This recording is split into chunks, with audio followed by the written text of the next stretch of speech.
Today we're gonna talk about spanning tree. Um, Specifically, or we're gonna focus on how the spanning tree works when the first time you connect a cable. So we're gonna connect a cable in here, okay? And this one, as you can see, it's amber. And the reason why it is amber, it's calculating the spanning tree, or basically, it's doing some steps for the spanning tree, getting it ready. It's kind of like the first thing that it does is it listens. So it's listening, and the second one is learning. Third one is forwarding, and then the last one is blocking. And what we do in listening is you send out a BPDU, and that BPDU goes around.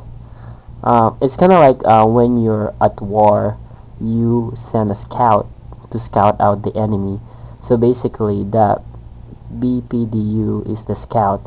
So he goes around the network and he tries to figure out if there's a loop. Because if there's a loop, and then he will block it. So that's what the first thing is. He listens to that scout, and that's what all he does. He's just listening. He's getting ready for to populate the MAC addresses of the switches, but he doesn't populate at all. He just listens to the BPDU. Maybe BPDU, or what we call I call a scout. Anyways, the next one is learning. On this learning, this one populates its cam table. Populates cam table, and what's inside the cam table, of course, is the MAC address. So he's collecting all the MAC address in there. And afterwards, it's forwarding. So when it's forwarding, basically, he already learns all the cam table, and he's forwarding the frames. So forwarding the frames. On number 1 and number 2, he's not forwarding any frames yet. And the last one we have is blocking. On the blocking thing is what he does is, if he sees a loop around the network, as you can see in here, you can see this is amber, and the reason why this is amber, he blocks this port, and when he blocks this port, he's making sure that there's no loop. So this is green, this is green, this is green, this is green, and when it comes in here, it is blocked.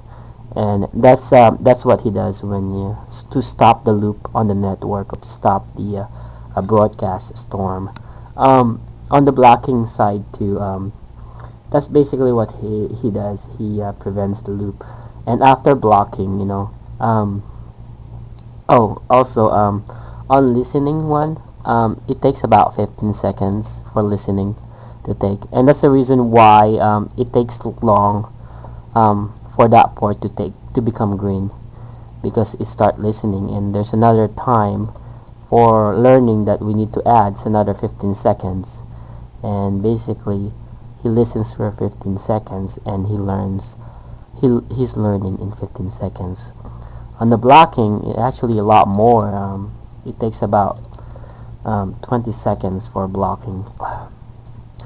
After pretend that when it's blocking, you see this port is blocking, and he will block that for 20 seconds, and after 20 seconds, he will check this, and check for listening again, and check for learning again, and then forward, and then he's gonna block it again.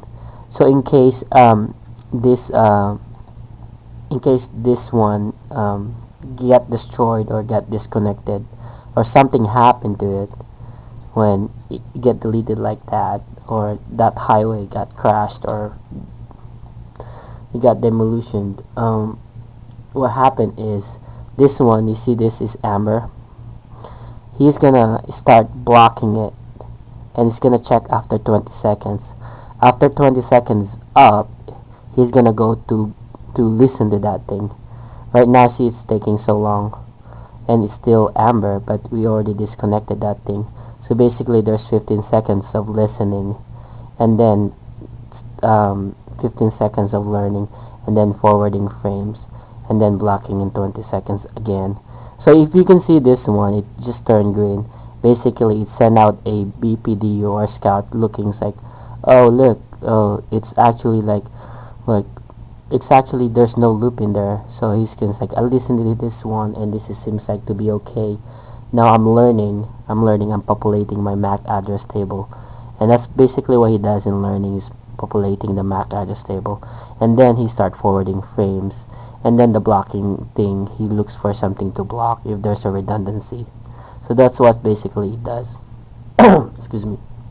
Yeah, so that's basically what you have for the steps of spanning tree, and that's kind of like important to remember this because when somebody asks you how the spanning tree works, well, you can just show them the steps to what the spanning tree.